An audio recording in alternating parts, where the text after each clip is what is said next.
നമസ്കാരം. Lights camera action എന്ന നമ്മുടെ ചാനലിലേക്ക് ഒരിക്കൽ കൂടി സ്വാഗതം. ഞാൻ നിങ്ങളുടെ ശാന്തിയുള്ള ദിനേശ്. എനിക്ക് സന്തോഷം പകർന്ന ഒരു കാര്യമാണ് ആദ്യം പറയുന്നത്.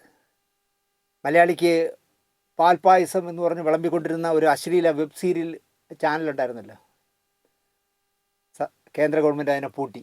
അതിനെ മാത്രമല്ല, എന്താ പറയുക, ആ ചാനലിൻ്റെ പേര് യസ്മ എന്ന് പറഞ്ഞ ചാനലടക്കം 18 OTT പ്ലാറ്റ്ഫോമുകളെ ഇന്നലെ കേന്ദ്ര ഗവൺമെൻറ് പൂട്ടി.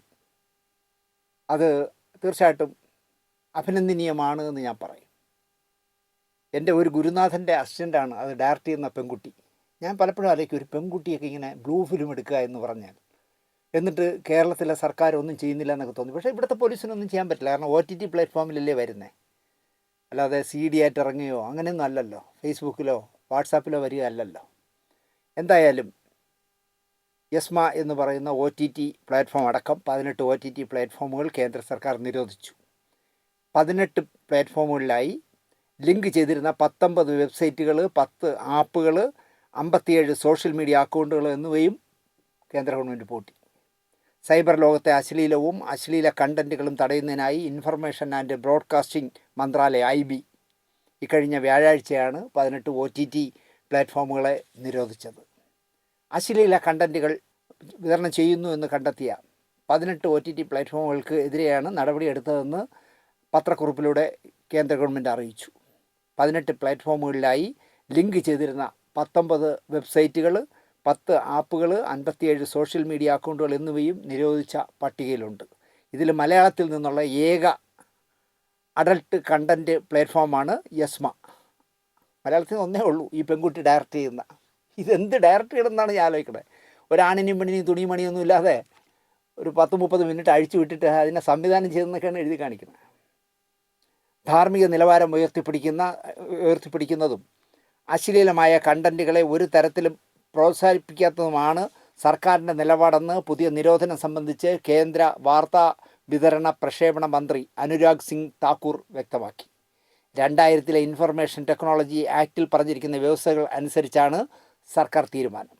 ഇന്ത്യ ഗവൺമെൻറ്റിൻ്റെ വിവിധ മന്ത്രാലയങ്ങളും വകുപ്പുകളും തമ്മിലുള്ള വിപുലമായ കൂടിയാലോചനകൾ അടക്കം നടത്തി കുട്ടികളുടെയും സ്ത്രീകളുടെയും അവകാശമടക്കം മുൻനിർത്തിയാണ് സർക്കാർ ഈ തീരുമാനമെടുത്തത്. യസ്മയെ കൂടാതെ ഡ്രീം ഫിലിംസ്, ഊവി, അൺകട്ട്, അദ്ദ എന്നൊക്കെ പറഞ്ഞ് പേര് പറയുന്നത് തന്നെ മോശം. അങ്ങനെ 18 സൈറ്റുകളാണ് നിരോധിച്ചത്. അപ്പോൾ ഇനി വേറെ പേരും കൊണ്ട് വരുമായിരിക്കും. സർക്കാർ കർക്കശമായ നിയമം ഉണ്ടാക്കണം. ഒരു മറയുമില്ലാതെ അശ്ലീല സൈറ്റുകൾ ഉണ്ടാക്കുന്നവരുടെ പേരിൽ നടപടി എടുക്കണമെന്നല്ല ഞാൻ പറയുന്നത്. ഒരു 10 വർഷമെങ്കിലും മിനിമം ശിക്ഷിച്ച് ജയിലിനകത്ത് ഇടണം. എങ്കിലേ നമ്മുടെ നാട്ടിൽ ഒരു സമാധാനം ഉണ്ടാവൂ എന്ന് ഞാൻ പറയും.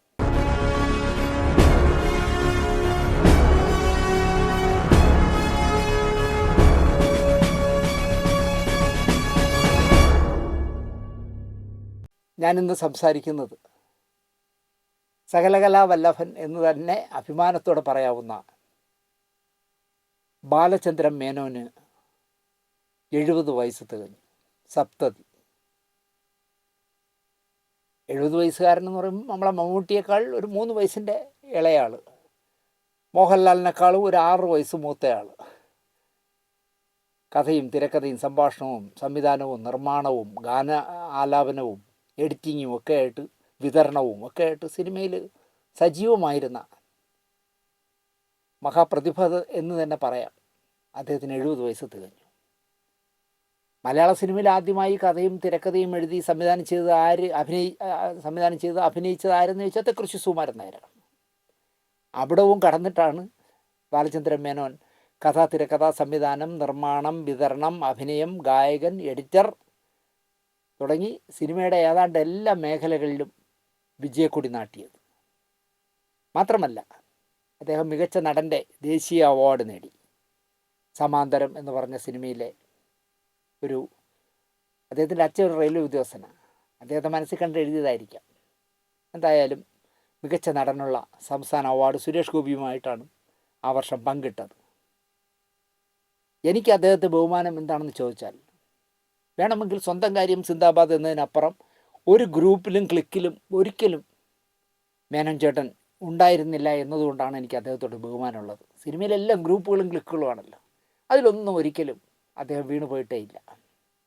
ശ്രീനിവാസൻ പോലും, എനിക്ക് പ്രിയപ്പെട്ട ശ്രീനിവാസൻ പോലും ചില ഗ്രൂപ്പുകളിലും ക്ലിക്കുകളിലും ഉണ്ട് എന്നുള്ളതിന് ഏറ്റവും വലിയ തെളിവാണ് അദ്ദേഹം ഇപ്പം കഴിക്കുന്ന മരുന്നിൻ്റെ ഒരു പ്രത്യേകത കണ്ടില്ലേ. അദ്ദേഹം കഴിക്കുന്ന മരുന്നിനൊരു കുഴപ്പമുണ്ട്. ആ മരുന്ന് കഴിച്ചു കഴിഞ്ഞാൽ പിണറായി വിജയനെയും മോഹൻലാലിനെയും ചീത്ത വിളിക്കും. ആ മരുന്നിൻ്റെ ഒരു റിയാക്ഷനാണ്. എന്നാൽ നരേന്ദ്രമോദിയോ മമ്മൂട്ടിയോ പോലുള്ള ആരും ചീത്ത വിളിക്കില്ല. അങ്ങനെ ഒരു ഗ്രൂപ്പിലും ക്ലിക്കിലും ഒക്കെ ഉള്ള ഒരാൾ തന്നെയാണ് ശ്രീനിവാസൻ. മേനോൻ ചേട്ടൻ്റെ മറ്റൊരു മഹത്വം എന്താണെന്ന് ചോദിച്ചാൽ, സിനിമാ രംഗത്ത് വിരാജിക്കുന്ന വമ്പന്മാരിൽ നിന്നും മാസപ്പടി വാങ്ങി അവരുടെ ഫാൻസ് അസോസിയേഷൻ്റെ പ്രസിഡൻറ്റിനെ പോലെ സ്തുതിവചനങ്ങൾ എഴുതുന്ന സിനിമാ പത്രപ്രവർത്തകരായിരുന്നു ഒരു കാലത്ത് മദ്രാസിൽ അരങ്ങുവാണിരുന്നത്. എനിക്കറിയാം പലരെയും. നസീർ സാറിൻ്റെ കയ്യിൽ നിന്നടക്കം മാസം ശമ്പളം പോലെ വാങ്ങിച്ചിട്ട് നസീർ സാറിനെ സ്തുതിച്ചെഴുതുക. കേരളത്തിലും ഉണ്ടായിരുന്നു ചിലർ. ഇപ്പോൾ മെറിലാൻഡ് സുബ്രഹ്മണ്യം മുതലാളി അല്ലെങ്കിൽ ഉദയ കുഞ്ചാക്കോ മുതലാളിമാരെ സുഖിപ്പിച്ച് പത്രപ്രവർത്തനം നടത്തുന്ന ഒരുപാട് പത്രലേഖകരും പത്രപ്രവർത്തകരും പത്രമുതലാളിമാരും ഒക്കെ, സിനിമാ പത്ര മുതലാളിമാരും ഒക്കെ ഉണ്ടായിരുന്നു. പക്ഷേ അങ്ങനെ എന്താ പറയുക, സിനിമാക്കാരുടെ കയ്യിൽ നിന്ന് പൈസ വാങ്ങി സ്തുതിവചനങ്ങൾ എഴുതി സിനിമാ പത്രപ്രവർത്തനം നടത്തിയിരുന്ന അങ്ങനെ ജീവിച്ചിരുന്നവരുടെ നടുവിൽ ഒരു പത്രപ്രവർത്തകന് ന്യായമായും കിട്ടേണ്ട പ്രിവിലേജ് വേണമെന്ന് ശടിച്ച ആദ്യത്തെ ആളെന്ന് ഞാൻ പറയില്ല, രണ്ടാമത്തെ ആൾ എന്തായാലും എന്താ പറയുക, ബാലചന്ദ്രൻ മേനോൻ തന്നെയായിരുന്നു. ആദ്യത്തെ ആളാരെന്ന് ചോദിച്ചാൽ അദ്ദേഹത്തിൻ്റെ പൂർവ്വസൂരിയായ നാനയുടെ ലേഖനായി മദ്രാസിലെത്തിയ മധുവൈപ്പന എന്ന് പറഞ്ഞ ആൾ തന്നെയാണ്. നട്ടലുള്ള ഒരു സിനിമാ പത്രപ്രവർത്തകനെ മലയാള സിനിമ ഇൻഡസ്ട്രി കണ്ടത് മധുവൈപ്പനിലൂടെയാണ്. അതിൻ്റെ പിൻഗാമിയായി വന്ന ആളാണ് മേനോൻ ചേട്ടൻ. എന്തുകൊണ്ടോ ബാലചന്ദ്രൻ മേനോൻ മധുവൈപ്പനയെ പറ്റി പറയുന്നത് എന്താണെന്ന് വെച്ചാൽ, എനിക്ക് മുന്നേ വന്ന മദ്രാസ് ലേഖകൻ ഒരുപാട് ശത്രുക്കളെ ഉണ്ടാക്കി വെച്ചു എന്നേ അദ്ദേഹം പറയാറുള്ളൂ. അതെന്താണെന്ന് എനിക്ക് മനസ്സിലായിട്ടില്ല. ഞാൻ അദ്ദേഹത്തോട് ചോദിച്ചിട്ടുമില്ല, മധുവൈപ്പനോടും ചോദിച്ചിട്ടില്ല. ഇനിയിപ്പം മധുവൈപ്പനോട് ചോദിക്കാനും പറ്റില്ല, കാരണം അദ്ദേഹം ഒരു അൾഷിമേഴ്സ് ബാധിച്ച് കിടപ്പിലാണ്. ഇപ്പോൾ അദ്ദേഹം ഒരുപാട് ശത്രുക്കളെ ഉണ്ടാക്കി വെച്ചു എൻ്റെ മുൻഗാമി എന്ന് പറയുമ്പോൾ 278 സിനിമകളിൽ അഭിനയിച്ച പ്രേം നസീർ, നസീർ സാർ 300 പടങ്ങളിൽ അഭിനയിച്ച ഒരു വലിയ ആഘോഷം നടത്താനും സിനിമാ വാരികളൊക്കെ മത്സരിച്ച് സ്പെഷ്യൽ ഇറക്കാനും ഒക്കെ തീരുമാനിച്ചു. അങ്ങനെ 272 പടങ്ങൾ ചെയ്ത ആൾ 28 പടത്തിൻ്റെ കുറവുള്ളപ്പോൾ 300 പടം അഭിനയിച്ചു എന്ന് പറഞ്ഞ് നസീർ സാറിനെ ആദരിക്കാനും നസീർ സാറിൻ്റെ സ്പെഷ്യൽ ഇറക്കാനും ഒക്കെ സിനിമാ വാരികൾ മത്സരിക്കുന്ന കണ്ടപ്പോൾ നസീർ സാറിൻ്റെ വീട്ടിൽ ചെന്നിട്ട്, അദ്ദേഹത്തിൻ്റെ ഒരു ദിവസം രാവിലെ അദ്ദേഹത്തിൻ്റെ വീട്ടിൽ ചെന്നിട്ട് അദ്ദേഹത്തിൻ്റെ മുഖത്ത് നോക്കി ചോദിച്ചു, 300 ചിത്രമാകാൻ ഇനിയും 28 സിനിമകൾ കൂടി വേണ്ടേ എന്ന് ചോദിച്ചു. അങ്ങനെയാണ് നസീർ സാറ് മധുവൈപ്പനയുടെ ശത്രുവായി മാറിയത്. 21 വയസ്സുള്ള വിജയശ്രീ എന്ന് പറഞ്ഞ എന്താ പറയുക, ഒരു പാവം പെണ്ണിനെ ദ്രോഹിക്കാൻ ആലപ്പുഴയിലുള്ള ഒരു മുതലാളി തുനിഞ്ഞിറങ്ങിയപ്പോൾ വിജയശ്രീക്ക് പിന്തുണ നൽകിക്കൊണ്ട് ആ മുതലാളിക്കെതിരെ നിരന്തരമായി എഴുതിയ ആളായിരുന്നു മധുവൈപ്പന. അങ്ങനെ ആ ആലപ്പുഴയിലുള്ള മുതലാളിയുടെ ശത്രുവായി മാറി. ഒരു സംഘം മലയാളികളായ ചട്ടമ്പിമാരെയും ഒരു നടിയെയും കാൽക്കീഴിൽ ചവിട്ടിപ്പിടിച്ചുകൊണ്ട് മലയാള സിനിമയുടെ എല്ലാം മദ്രാസിൽ നടക്കുന്ന സിനിമയുടെ ഏത് ഗതിവിഗതികളും ഞാൻ തീരുമാനിക്കും എന്ന് ഒരു നിർമ്മാതാവ് ശടിച്ചപ്പോൾ അയാൾക്കെതിരെ എഴുതി അയാളുടെ ശത്രുവായി. പക്ഷേ മധുവൈപ്പന എന്ന സിനിമാ പത്രപ്രവർത്തകൻ നട്ടെല്ല് ഉറപ്പുള്ളവനായിരുന്നു എന്നതാണ് സത്യം. അതുകൊണ്ടായിരിക്കണമല്ലോ മധുവൈപ്പന നാനയിൽ നിന്ന് പുറത്തു പോയിട്ട് സ്വന്തമായിട്ട് രംഗം എന്ന് പറഞ്ഞൊരു സിനിമാ ദ്വൈവാരിക തുടങ്ങിയപ്പോൾ, ടാബ്ലോയിഡ് സൈസിൽ രംഗം എന്ന് പറഞ്ഞൊരു സിനിമ വാരിക തുടങ്ങിയപ്പോൾ ബാലചന്ദ്രൻ മേനോൻ ആ രംഗവുമായിട്ട് സഹകരിച്ചിരുന്നു. അത് എന്തുകൊണ്ടോ മധുവൈപ്പനയോട് അദ്ദേഹത്തിന് എന്തോ ഒരു ചുരുക്കമുണ്ടെന്ന് വേണമെങ്കിൽ പറയാം. അത് ശരിയോ തെറ്റോ എന്ന് എനിക്കറിയില്ല. പക്ഷേ അദ്ദേഹം പറയുന്ന ഭാഷയിൽ പലപ്പോഴും എനിക്കങ്ങനെ തോന്നിയിട്ടുണ്ട്. ഞാൻ മേനോൻ ചേട്ടനെ ആദ്യമായിട്ട് കാണുന്നത് 1987 ഇവിടെ തിരുവനന്തപുരത്ത് പട്ടം എന്ന് പറഞ്ഞ സ്ഥലത്ത്, പട്ടം താണുപിള്ളയുടെ നാട്ടിൽ ഒരു ഹോസ്റ്റൽ ചിത്രീകരിക്കുന്ന ലൊക്കേഷനിലേക്ക് സിനിമാ പത്രപ്രവർത്തകനായി ഫിലിം നൈറ്റിൻ്റെ തിരുവനന്തപുരം ലേഖകനായിട്ട് സെറ്റ് കവർ ചെയ്യാൻ ചെല്ലുമ്പോഴാണ് ഞാൻ മേനോൻ ചേട്ടനെ ആദ്യമായിട്ട് പരിചയപ്പെടുന്നത്. ചിത്രത്തിൻ്റെ പേര് അച്ചുവേട്ടൻ്റെ വീട്. നെടുവടി വേണു അഭിനയിച്ച മനോഹരമായ സിനിമയാണ്. രോഹിണി ഹത്തങ്കടി നായികയായ രോഹിണി അടക്കം ഒരുപാട് പേരുള്ള നല്ല സിനിമ. ഫിലിം നൈറ്റിൻ്റെ ലേഖകനായിട്ടാണ് ഞാനവിടെ ചെന്നത്. എൻ്റെ കൂടെ സ്റ്റിൽ ഫോട്ടോഗ്രാഫർ ശ്രീകുമാർ ഉണ്ടായിരുന്നു സ്റ്റില്ലെടുക്കാൻ. അപ്പോൾ അന്നത്തെ കാലത്ത് എന്ന് പറയാവുന്നത് നാനയാണ് മലയാള സിനിമാ രംഗത്തെ ഒരു സിനിമാ പ്രസിദ്ധീകരണത്തിൽ ഒന്നാം സ്ഥാനത്ത് നിൽക്കുന്നത്. പക്ഷേ നാനയുടെ ലേഖകനായ ഇപ്പോൾ പല്ലിശ്ശേരിയെ പോലെയോ AORB KC മധുവിനെ പോലെയോ അതുപോലെ ഏതെങ്കിലും ഒരു നാനയുടെ ലേഖകൻ ചെല്ലുമ്പോൾ കിട്ടുന്ന സ്നേഹവും ബഹുമാനവും തന്ന ആളാണ് എന്താ പറയുക മേനോൻ ചേട്ടൻ എന്ന് ഞാൻ പറയും. ആ മതിപ്പ് ഞാനിപ്പോഴും ഓർക്കുന്നു. കാരണം അന്ന് ഞാൻ ഈ ഒരു ഞാഞ്ഞൂല് പോലെ ഇരിക്കുന്ന പ്രായമാണ്, ചെറുപ്പമാണ്. പക്ഷേ അദ്ദേഹം വളരെ സ്നേഹത്തോടെ ബഹുമാനത്തോടെ ആ സെറ്റിൽ എന്നോട് പെരുമാറി. ഷൂട്ടിങ്ങിൻ്റെ തിരക്കിനിടയിലും എൻ്റെ സ്വകാര്യങ്ങൾ പോലും അദ്ദേഹം തിരക്കി എന്നുള്ളതാണ്. എവിടെയാണ് വീട്, എന്ത് ചെയ്യുന്നു, ആ വീട്ടിൽ ആരൊക്കെ ഉണ്ട്, എല്ലാം ചോദിച്ചു എന്നോട്. അന്ന് മുതൽ എനിക്ക് മേനോൻ ചേട്ടനെ ഇഷ്ടമാണ്. അപ്പോൾ ഞാൻ അദ്ദേഹത്തോട് പറഞ്ഞു, ഈ സിനിമയുടെ പ്രധാനപ്പെട്ട ഏതെങ്കിലും ഒരു 2 സീനിൻ്റെ കോപ്പി തരണം. അപ്പോൾ സെറ്റ് കവർ ചെയ്യുമ്പോൾ അന്നത്തെ കാലത്ത് പത്രപ്രവർത്തനത്തിനൊരു രീതിയുണ്ട്. നമ്മൾ ചെല്ലുമ്പോൾ ചിത്രീകരിച്ചുകൊണ്ടിരുന്നതെന്ന് പറഞ്ഞ് 2 സീനിൻ്റെ കഥ പറയും, ഏതെങ്കിലും ഒരു സീനിൻ്റെ കഥ പറയും. അത് എഴുതാനായിട്ട് ഞാനൊരു ഭേദപ്പെട്ട 2 സീൻ തരണം എന്ന് പറഞ്ഞപ്പോൾ അദ്ദേഹം ഒന്നും മടിക്കാതെ അദ്ദേഹം വേണുഗോപാലയെ എന്ന് നീട്ടി വിളിച്ചു ആൾക്കൂട്ടത്തിനിടയിലേക്ക്. ഭേദപ്പെട്ട തടിയുള്ള ഒരു പയ്യൻ ഓടി വന്നു. സാർ എന്ന് പറഞ്ഞ അടുത്തേക്ക് വന്നു. ഇതാ ഇവർക്ക് ഏതെങ്കിലും നല്ല 2 സീനിൻ്റെ കോപ്പി എടുത്ത് കൊടുക്കണം എന്ന് പറഞ്ഞു. ഓർഡർ ഇട്ടു. കൊടുക്കാമെന്ന് ആ സംവിധാന സഹായി പറഞ്ഞു. ആ സംവിധാന സഹായിയാണ്, ആ വേണുഗോപാലൻ എന്ന് പറഞ്ഞ സംവിധാന സഹായിയാണ് പിന്നീട് വിജി തമ്പിയായി മാറിയത്.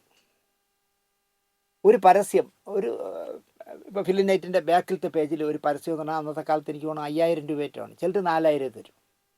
അകത്തെ കവർ തുറക്കുന്നിടത്തുള്ള ബ്ലാക്ക് ആൻഡ് വൈറ്റ് പരസ്യമാണെങ്കിൽ 3000 2500 എന്തോ ആയിരുന്നു. അപ്പോൾ ഏത് പരസ്യം കിട്ടിയാലും ഒരു 10% കമ്മീഷൻ എനിക്ക് കിട്ടും. നമുക്ക് സിനിമ പത്രപ്രവർത്തനം എന്നുള്ള നിലയ്ക്ക് തുച്ഛമായ ശമ്പളമേ ഉള്ളൂ. പക്ഷേ ഈ പരസ്യത്തിൽ നിന്ന് നല്ല എന്താ പറയുക കമ്മീഷൻ കിട്ടുന്ന കാലമായിരുന്നു. അതുകൊണ്ട് തന്നെ ഒരു പുതിയ സിനിമ വരുമ്പോൾ അതിൻ്റെ പരസ്യത്തിന് വേണ്ടി വിതരണക്കാരെ കാണുന്ന ഒരു പതിവുണ്ട്. അക്കാലത്ത് തിരുവനന്തപുരത്ത് ഗാന്ധിമതി ഫിലിംസ് വലിയ പടങ്ങൾ ചെയ്യുന്ന നിർമ്മാണ കമ്പനിയാണ് ഗാന്ധിമതി ഫിലിംസ്. പിന്നെ അരോമ മൂവീസ്, തരങ്കിണി, ജനുവരി ഒരു ഓർമ്മയൊക്കെ എടുത്ത തരങ്കിണി, പിന്നെ ബാലചന്ദ്ര മേനോൻ്റെ സ്വന്തം സ്ഥാപനമായ സേഫ്, ഇതൊക്കെയാണ് തിരുവനന്തപുരത്ത് ഹെഡ് ഓഫീസുകളുള്ള വിതരണ കമ്പനികൾ. അപ്പോൾ എനിക്ക് അച്ചുവേട്ടൻ്റെ വീട്, വിളംബരം, ഡേവിഡ് മിസ്റ്റർ ഡേവിഡ്, ഇതിൻ്റെയൊക്കെ പരസ്യങ്ങൾ ഒരു മടിയുമില്ലാതെ മേനോൻ ചേട്ടൻ തന്ന് സഹായിച്ചിട്ടുണ്ട്. സംഭവം എന്താണെന്ന് ചോദിച്ചാൽ, ഈ പരസ്യം അടിച്ചു വന്ന് ഒരു മാസത്തിനുള്ളിൽ അതിൻ്റെ കോപ്പിയും ബില്ലും ഒക്കെ ആയിട്ട് കൊണ്ടുവന്ന് ഈ വിതരണ കമ്പനി കൊടുക്കും. അപ്പോൾ അതിൻ്റെ മുതലാളി ചിലപ്പോൾ ഒരു 10 ദിവസം കഴിഞ്ഞ് തരാം കേട്ടോ എന്ന് പറയും. ചിലപ്പോൾ ഒരു ഡേറ്റ് ഇട്ടൊരു ചെക്ക് തരും. പക്ഷേ ഈ ചെക്ക് വാങ്ങി അയച്ച് ഈ ചെക്ക് പാസ്സായാൽ മാത്രമേ എൻ്റെ കമ്മീഷൻ എനിക്ക് വരുള്ളൂ. അതുകൊണ്ട് തന്നെ നമ്മൾ ഈ വിതരണ കമ്പനികളിൽ നിരന്തരമായി കയറി ഇറങ്ങും. എനിക്ക് തോന്നുന്നു 2 3 പരസ്യത്തിൻ്റെ പൈസ സേഫിൽ നിന്ന് കിട്ടിയില്ല. അപ്പം ഞാൻ എന്ത് ചെയ്യുന്നു വെച്ചാൽ, അന്നും നമ്മൾ ഈ ലൈസൻസ് ഇല്ലാത്ത നാക്കുള്ള ആളല്ലേ, ഞാൻ ഇവിടുന്ന് മാറ്ററുകളും ഫോട്ടോയൊക്കെ അയക്കുന്ന കൂട്ടത്തിൽ ഫിലിം നൈറ്റിൻ്റെ ചീഫ് എഡിറ്ററായ ദേവസ്വകുട്ടി മുടിക്കലിന് ഒരു കത്തെഴുതി. ഞാനിങ്ങനെ പലവട്ടം സേഫിൻ്റെ ഓഫീസിൽ പോയി, പൈസ കിട്ടുന്നില്ല. എൻ്റെ ഒരു ചെരുപ്പ് തേഞ്ഞ, അന്ന് ഞാൻ ഹവായി ചെരുപ്പേ ഇടുകയുള്ളൂ, എൻ്റെ ചെരുപ്പ് തേഞ്ഞതല്ലാതെ എൻ്റെ 3 ചെരുപ്പ് തേഞ്ഞു പോയി എന്നുള്ളതല്ലാതെ ആ കാശ് കിട്ടിയില്ല. ഇനി ഞാൻ അവിടെ പൈസ ചോദിക്കാൻ പോകില്ല എന്നൊക്കെ പറഞ്ഞ് എന്തോ ഒരു കത്താണ് ഞാൻ എഴുതിയത്. കത്ത് ആ ആവേശത്തിൽ എഴുതി അയച്ചു. പക്ഷേ അത് കഴിഞ്ഞിട്ട് ഞാൻ തൈക്കാട് ശാസ്താംകോവിലിൻ്റെ അതിലെ എവിടെയോ പോകുമ്പോൾ ചുമ്മാ സേഫിൽ കയറി ചെക്ക് റെഡിയായോ എന്ന് തിരക്കാമെന്ന് പറഞ്ഞ് അവിടെ ചെന്നു. അവിടെ ചെല്ലുമ്പോൾ അകത്ത് മേനോൻ ചേട്ടൻ ഉണ്ട്. അത് അവിടെ ഓഫീസിൽ കയറി ചെല്ലുമ്പോൾ തന്നെ അറിയാം ബാലചന്ദ്ര മേനോൻ ഉണ്ടെങ്കിൽ ആ ഓഫീസിൻ്റെ ഒരു നിശബ്ദതയൊക്കെ. ഞാൻ ചെന്ന് പതുപോലെ അവിടെ കസേരയിലിരുന്നു റിസപ്ഷനിൽ. പതിവിന് വിപരീതമായി ഇരുന്ന് കഴിഞ്ഞ ഉടനെ തന്നെ അകത്തുനിന്ന് ഒരാളെന്ന് പറഞ്ഞു, സാറ് വിളിക്കുന്നു. എനിക്ക് അതിശയമായി. മേനോൻ ചേട്ടൻ ഉണ്ടല്ലോ, അപ്പോൾ ഇന്ന് ചെക്ക് കിട്ടും എന്ന് പറഞ്ഞ് വളരെ സന്തോഷമായിട്ട് ഞാൻ ചെന്നാൽ, ദിനേശ് ഇരിക്കും. ഞാൻ ഇരുന്നുടൻ വളരെ സീരിയസ് ആയിട്ട് മേനോൻ ചേട്ടൻ പറയുക, ദിനേശേ, 5 ലക്ഷം രൂപയ്ക്ക് വേണ്ടി ദിനേശിനോട് ബാലചന്ദ്ര മേനോൻ കടം പറഞ്ഞാൽ അതിനൊരു അഭിമാനമുണ്ട് ദിനേശ് മേനോന്. 5000 രൂപയ്ക്ക് വേണ്ടി ദിനേശിനോട് കടം പറയേണ്ടി വരുന്നുവെങ്കിൽ അത് ബാലചന്ദ്ര മേനോൻ്റെ ഗതികേടാണ്. ഞാൻ ചമ്മുകയാണേ. അങ്ങനെ 5000 രൂപ ദിനേശിന് തരാനുണ്ട്, അല്ലെങ്കിൽ 3 പരസ്യങ്ങളുടെ 15,000 രൂപ തരാനുണ്ടെങ്കിൽ അതൊക്കെ ദിനേശിനോട് സംസാരിക്കാനാണ് ഇതാ ഇവരെയൊക്കെ ശമ്പളം കൊടുത്ത് ഞാൻ വച്ചിരിക്കുന്നത്. അപ്പോൾ അവിടെ നിൽക്കുന്ന മുഖങ്ങളെല്ലാം എനിക്കിപ്പോഴും നല്ല പരിചയമുണ്ട് ആരൊക്കെയെന്ന്, ഞാൻ പറയുന്നില്ല പേര്. പക്ഷേ ഇവർ ആ ജോലി ചെയ്യുന്നില്ല എന്നുള്ളതുകൊണ്ടാണ് എനിക്കിപ്പോൾ ദിനേശിനോട് സംസാരിക്കേണ്ടി വന്നത്. ദിനേശേ, ബാലചന്ദ്രമേനോൻ ജീവിച്ചിരിക്കുമെങ്കിൽ വരുന്ന 15-ാം തീയതിക്കുള്ളിൽ ആ പൈസ തരാം കേട്ടോ. ഇനി ദിനേശൻ്റെ ചെരുപ്പ് തേയില്ല. ഞാൻ ഞെട്ടി, ചമ്മി ശരിക്കും. കാരണം ഞാൻ ദേവസിക്കുട്ടി മെഡിക്കലിന് അയച്ചു കൊടുത്ത കത്ത് മേനോൻ ചേട്ടൻ അയച്ചു കൊടുത്തു തോന്നുന്നു. എൻ്റെ 3 ചെരുപ്പുകൾ തേഞ്ഞതല്ലാതെ എനിക്ക് അവിടെ നിന്ന് പൈസ കിട്ടിയില്ല എന്ന് പറഞ്ഞെഴുതി. എനിക്ക് ആ കമ്മീഷൻ കിട്ടാൻ വേണ്ടിയാണ് ഞാൻ കയറി ഇറങ്ങിയത്. പക്ഷേ എൻ്റെ വിവരക്കേട് കൊണ്ടെന്ന് പറയാം, അല്ലെങ്കിൽ എൻ്റെ ഒരു ഗതികേട് കൊണ്ടോ നിസ്സഹായത കൊണ്ടോ ഞാനങ്ങനെ എഴുതിയതാണ്. പക്ഷേ മുടിക്കൽ അങ്ങനെ ചെയ്യുമെന്ന് ഞാൻ വിചാരിച്ചില്ല. മുടിക്കൽ ഈ കത്തെടുത്ത് മേനോൻ അയച്ചു കൊടുത്തു. അപ്പോൾ ദിനേശൻ്റെ ചെരുപ്പ് തേഞ്ഞ കഥയൊക്കെ ഞാൻ അറിഞ്ഞു. 15-ാം തീയതിക്കുള്ളിൽ കാശ് തന്നേക്കാം കേട്ടോ. ഓക്കെ, ഞാൻ പറഞ്ഞു ശരി കേട്ടോ, ശരി ശരി എന്ന് പറഞ്ഞ് ഞാൻ പോയി. രസം എന്താണെന്ന് ചോദിച്ചാൽ ആ 15-ാം തീയതി ചെക്ക് തരേണ്ടി വന്നില്ല. കാരണം 1-ാം തീയതി എന്തോ ആയപ്പോൾ സേഫ് പൂട്ടി. അങ്ങനെ ആ 3 പരസ്യത്തിൻ്റെയും പൈസയും കിട്ടിയില്ല. എൻ്റെ ചെരുപ്പ് തേഞ്ഞ കത്തും മാനേജേട്ടൻ വായിച്ചു, എനിക്ക് കമ്മീഷനും കിട്ടിയില്ല. പത്രപ്രവർത്തന രംഗത്ത് നിന്ന് സിനിമാ സംവിധായകനായി മാറിയ ആദ്യത്തെ ആൾ എനിക്ക് തോന്നുന്നു മേനോൻ തന്നെ ആയിരിക്കും. അപ്പോൾ ഞാൻ പത്രപ്രവർത്തന രംഗത്ത് നിന്ന് സംവിധാന സഹായിയായി മാറുകയാണ്. ഞാൻ ആദ്യമായിട്ട് അപ്പോൾ ഈ ജാലകം എന്ന് പറഞ്ഞ ഹരികുമാർ സാറിൻ്റെ പടം തിരുവനന്തപുരത്ത് നടക്കുമ്പോൾ അതിൻ്റെ സെറ്റിൽ എല്ലാ ദിവസവും പോകുമായിരുന്നു. ഞാൻ നന്നായിട്ട് കവർ ചെയ്തു. കാരണം അതിൽ അദ്ദേഹത്തിന് ഒരു ഇൻ്റർവ്യൂ ചെയ്തതിലാണ് എന്നെ അദ്ദേഹത്തിന് ഇഷ്ടപ്പെട്ടത്. അദ്ദേഹം പറഞ്ഞ കാര്യങ്ങൾ മാത്രം അടിച്ചു വന്ന ആദ്യത്തെ ഇൻ്റർവ്യൂ ആണെന്ന് എൻ്റെ കൂടെ തന്നെ അദ്ദേഹം പറഞ്ഞു. ആദ്യമായിട്ട് ദിനേശ് എനിക്ക് ഞാൻ പറഞ്ഞത് മാത്രം അടിച്ചു വന്ന ആദ്യത്തെ ഇൻ്റർവ്യൂ അതുപോലെ കൊടുത്തോ, നിങ്ങൾ മാത്രമേ ഉള്ളൂ എന്ന്. ആ ഒരു സ്നേഹം കൊണ്ടായിരിക്കാം ജാലകത്തിൻ്റെ സെറ്റിൽ നിരന്തരമായി ഞാൻ പോകുമായിരുന്നു. കാഴ്ചക്കാരനായിട്ട് പോയി നിൽക്കും. പത്രക്കാരനാണെങ്കിലും വൈകുന്നേരം വരെ നിൽക്കും. അങ്ങനെ വന്നപ്പോൾ ഞാനൊരു ദിവസം അദ്ദേഹത്തോട് പറഞ്ഞു, എനിക്ക് അങ്ങയുടെ ഒപ്പം സംവിധാന സഹായിയായി നിൽക്കാൻ താല്പര്യമുണ്ട്. എനിക്ക് സിനിമ പത്രപ്രവർത്തനം അല്ല, എനിക്ക് സിനിമയിൽ എന്തെങ്കിലും ആകണം, ഒരു സംവിധായകനാകണമെന്ന് ഭയങ്കര ആഗ്രഹമുണ്ടെന്ന് പറയും. അദ്ദേഹം എന്നെ കൊണ്ടുപോയി. അങ്ങനെ കൊണ്ടുപോയ പടമായിരുന്നു ഇല്ലിക്കാടും ചെല്ലക്കാറ്റും. കല്ലു ഡെന്നീസിൻ്റെതാണ് തിരക്കഥ. ചുനക്കര രാമൻകുട്ടിയായിരുന്നു പാട്ടെഴുതി. എനിക്കിപ്പോഴും നല്ല ഓർമ്മയുണ്ട്. മനസ്സിലൊരു മന്ദാരക്കാടെന്നൊക്കെ പറഞ്ഞ് നല്ല പാട്ടൊക്കെ ഉള്ള 2 പാട്ട് ഉള്ള സിനിമയായിരുന്നു.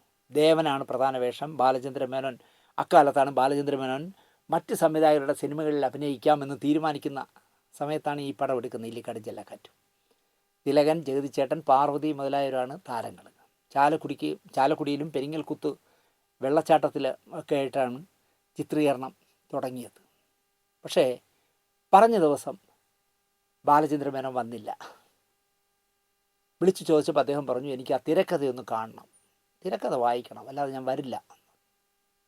ആദ്യമായിട്ട് അസിസ്റ്റൻ്റ് ഡയറക്ടറാവാൻ ചെന്ന, കന്യയ്യപ്പനായിട്ട് ചെന്ന സിനിമയാണെങ്കിൽ പോലും ഞാൻ പത്രപ്രവർത്തകൻ എന്നുള്ള നിലയ്ക്ക് സേഫിൽ ചെല്ലുകയും ബാലചന്ദ്രമേനോനെ നിരവധി പ്രാവശ്യം കണ്ടിട്ടുള്ളതുകൊണ്ടായിരിക്കാം മേനോൻ ചേട്ടന് തിരക്കഥ വായിച്ചു കൊടുക്കാനുള്ള ജോലി എന്നെയാണ് ഏൽപ്പിച്ചത്. ഞാൻ അതും കൊണ്ട് ചാലക്കുടിയിൽ നിന്ന് ഒരു ട്രാൻസ്പോർട്ട് ബസ്സിൽ കയറി തിരക്കഥയും കൊണ്ട് തിരുവനന്തപുരത്ത് തമ്പാനൂർ വന്നിറങ്ങി. ഒരു വൈകുന്നേരം 5-5:30 മണിയാവും വന്നിറങ്ങുമ്പോൾ. ഞാൻ നേരെ തൈക്കാട് അയ്യപ്പൻ കോവിലിനടുത്തുള്ള സേഫിൻ്റെ ഓഫീസിലേക്ക് ചെന്നു. അപ്പം ഞാൻ വരുന്നു എന്ന് അവിടെ നിന്ന് ചാലക്കുടിയിൽ നിന്ന് വിളിച്ചു പറഞ്ഞിരുന്നു. അതുകൊണ്ട് തന്നെ മേനോൻ ചേട്ടൻ സകല സന്നാഹങ്ങളുമായി കാത്തിരിക്കുകയായിരുന്നു എന്നെ.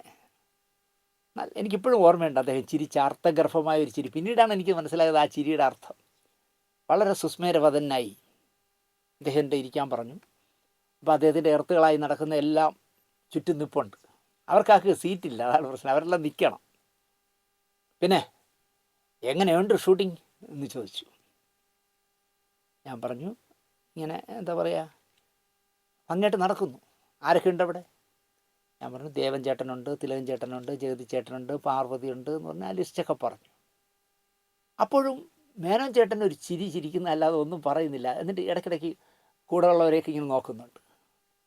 എനിക്കിപ്പോഴും നല്ല ഓർമ്മയുണ്ട്. എൻ്റെ മനസ്സിൽ ആ റിവൈൻഡ് ചെയ്ത് വെച്ചിട്ടുണ്ട് ആ വിഷ്വൽ. എനിക്ക് ആ ചിരിയിൽ തുടർച്ചയായിട്ട് ഇദ്ദേഹം ചിരിക്കുന്നത് കണ്ടപ്പോൾ എനിക്ക് തോന്നി, എന്തോ തീരുമാനിച്ചുറച്ചാണ് അദ്ദേഹം ചിരിക്കുന്നതെന്ന് മനസ്സിലായി. കന്യയ്യപ്പൻ സിനിമയിൽ കന്യയ്യപ്പനായതുകൊണ്ടാണോ എന്നറിയില്ല, അല്ലെങ്കിൽ സിനിമാ കളികൾ അറിയാത്തവനായതുകൊണ്ടാണോ എന്നും എനിക്കറിയില്ല. ആ ചിരിയുടെ അർത്ഥം എനിക്ക് മനസ്സിലാക്കാൻ ഒരുപാട് കാലം വേണ്ടി വന്നു. കാര്യങ്ങൾ ഒരുപാട് വർത്തമാനങ്ങൾ ഞങ്ങൾ അങ്ങോട്ടും ഇങ്ങോട്ടൊക്കെ പറഞ്ഞുകൊണ്ടിരിക്കുന്നതല്ലാതെ തിരക്കഥ എന്നാൽ ദിനേശ തിരക്കഥ വായിക്ക് കേൾക്കട്ടെ എന്ന് പറയുന്നേ ഇല്ല. ഒടുവിൽ ഞാൻ തന്നെ പറഞ്ഞു, നമുക്ക് തിരക്കഥ വായിക്കാം. അത് വേണ്ട ദിനേശ്, നിങ്ങളുടെ കയ്യിലിരിക്കുന്ന ഈ സാധനത്തിലെ A to Z ഇതിൻ്റെ തിരക്കഥാകാരൻ കലു ഡെന്നിസ് എനിക്ക് വിശദമായി പറഞ്ഞു തന്നിട്ടുണ്ട്. അപ്പോൾ എനിക്ക് വീണ്ടും അതിശയമായി. കാരണം ഞാൻ എങ്കിൽ പിന്നെ ഈ തിരക്കഥയും കൊണ്ടിവിടെ വരേണ്ട കാര്യമില്ലല്ലോ. വീണ്ടും അദ്ദേഹം പറയുകയാണ്, വെറുതെ നിങ്ങൾ വായിച്ച് കഷ്ടപ്പെടണ്ട. ഈ രാവിലെ വെളുപ്പാങ്കാലത്ത് ബസ് പിടിച്ച് ഈ ചൂടത്ത് തമ്പാനത്തുനിന്നിറങ്ങി സന്ധ്യയ്ക്ക് ചെല്ലുമ്പോൾ പറയാണ്, വെറുതെ നിങ്ങൾ വായിച്ച് കഷ്ടപ്പെടണ്ട. എൻ്റെ മുഖഭാവം അദ്ദേഹം ഒന്ന് നന്നായിട്ട് പഠിച്ചു എന്ന് തോന്നുന്നു. ഞാൻ ഇതൊക്കെ ആലോചിക്കണമെന്ന് അദ്ദേഹത്തിന് മനസ്സിലായി.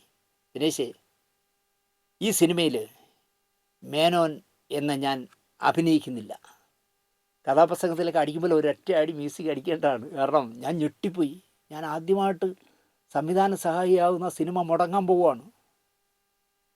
ദിനേശേ, ഈ സിനിമയിൽ മേനോൻ എന്ന ഞാൻ അഭിനയിക്കുന്നില്ല. ഞാൻ ശരിക്കും ഞെട്ടി. ഞാൻ ചോദിച്ചു, അഭിനയിക്കുന്നില്ലേ? എൻ്റെ ആദ്യ സിനിമയാണ്. ഈ സന്ധ്യയ്ക്ക് എൻ്റെ ആ സ്വപ്നം തകരുകയാണെന്ന് എനിക്ക് മനസ്സിലായി. ശരിക്കും പറഞ്ഞാൽ, സത്യസന്ധമായി പറഞ്ഞാൽ എൻ്റെ മനസ്സ് തേങ്ങിപ്പോയി എന്നുള്ളത്, കരഞ്ഞുപോയി എന്നുള്ളതാണ്. അങ്ങനെ പറയരുത് ചേട്ടാ എന്ന് ഞാൻ പറഞ്ഞു.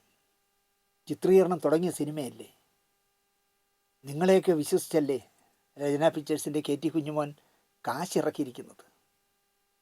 25 ദിവസം പെരിങ്ങൽകുത്തിൽ ചിത്രീകരിക്കാനുള്ള സകല സന്നാഹങ്ങളുമായിട്ടാണ് ഞങ്ങൾ എത്തിയത്. 25 ദിവസത്തേക്കുള്ള ഇറച്ചിക്കറിക്കുള്ള കോഴികൾ, ജീവനുള്ള കോഴികൾ, ഞങ്ങൾക്കെല്ലാം IBയിൽ കിടക്കാനുള്ള മടക്ക് കട്ടിലുകൾ ഒക്കെ വാങ്ങി എല്ലാ സംവിധാനങ്ങളും 10-15 ദിവസത്തേക്കുള്ള പച്ചക്കറികൾ ഒക്കെ കൊണ്ടാണ് എത്തിയിരിക്കുന്നത്.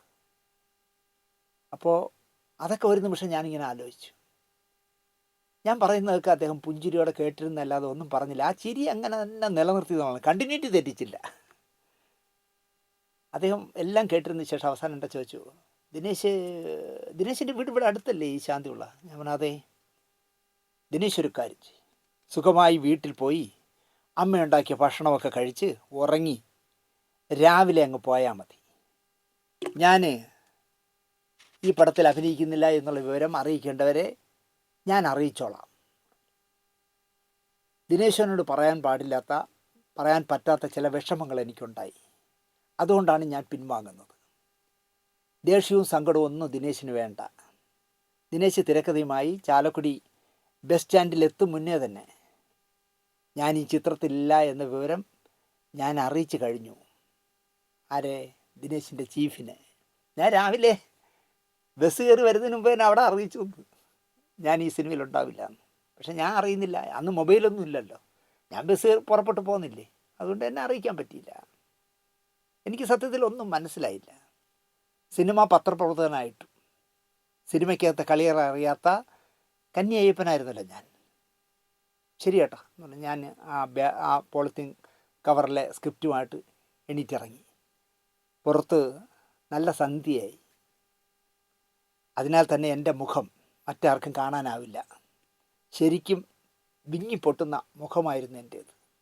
ഞാൻ ആത്മാർത്ഥതയോടെയാണ് പറയുന്നത്. കാരണം ഒരുപാട് 118ഓളം പേരെ, നിർമ്മാതാക്കളെയും സംവിധായകരെയും സിനിമയുമായിട്ട് ബന്ധമില്ലാത്ത പി ഗോവിന്ദപിള്ള സാറിനെ പോലെ, വി സാംബശിവനെ പോലെ ഉള്ളവരോട് പോലും ഒരു അസിസ്റ്റൻ്റ് ഡയറക്ടറാവാനുള്ള അവസരം ഉണ്ടാക്കി തരണേ എന്ന് പറഞ്ഞ 118ഓളം പേരെ കണ്ട ഒരാളാണ്. ആദ്യമായി കിട്ടിയ ഒരവസരം നഷ്ടപ്പെടുകയാണ്. ആ സിനിമ എന്നേക്കുമായി അവസാനിക്കുകയാണ്. അതിൻ്റെ വലിയ ദുഃഖത്തോടെ ഞാൻ ഇറങ്ങി ശാസ്താംകോലിൻ്റെ അവിടെ നിന്ന് മോഡൽ സ്കൂളിൻ്റെ അതിൽ നടന്ന് തമ്പാനൂരിക്ക് വരെയാണ്. എന്തായാലും ഒരു കാര്യം തീരുമാനിച്ചു. മേനോൻ ചേട്ടൻ പറഞ്ഞ പോലെ വീട്ടിൽ ചെന്ന് അമ്മയുടെ ആഹാരമൊക്കെ വാങ്ങി കഴിച്ച് അവിടെ കിടന്ന് ഉറങ്ങിയിട്ട് രാവിലെ പോകണ്ടെന്ന് തീരുമാനിച്ചു. ഞാൻ നേരെ ചാലക്കുടിക്ക് ബസ് പിടിച്ചു.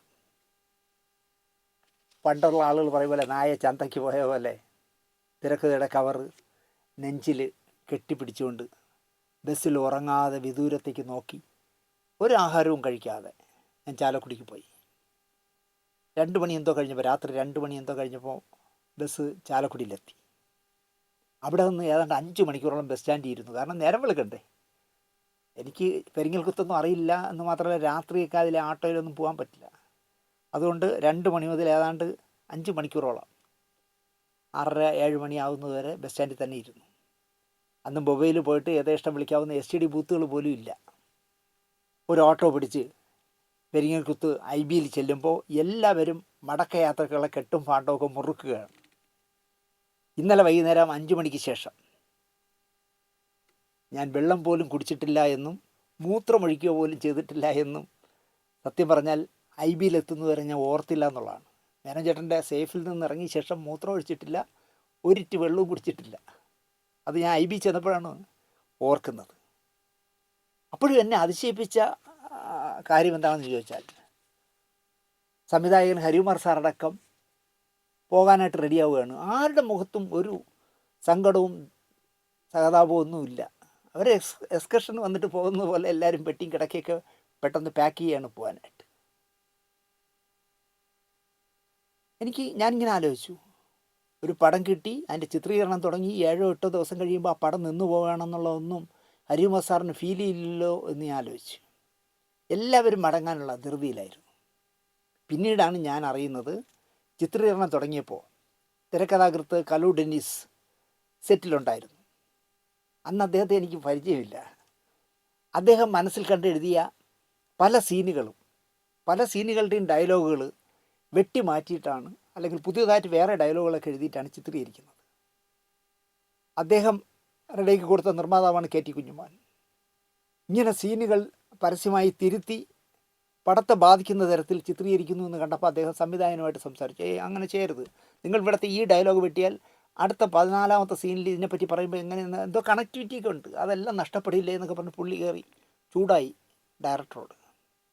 പക്ഷേ സംവിധായകൻ കുലുങ്ങുന്നില്ല. പടം തുടങ്ങിയപ്പോൾ ഇനി കല്ലു ഡെന്നിസിൻ്റെ സഹായം വേണ്ട എന്നുള്ള രീതിയിലാണ് അദ്ദേഹം മറുപടി പറയുന്നത്. എന്നാൽ പിന്നെ ഒറ്റ വഴിയേ ഉള്ളൂ എന്ന് കല്ലു ഡെന്നിസ് തീരുമാനിച്ചു.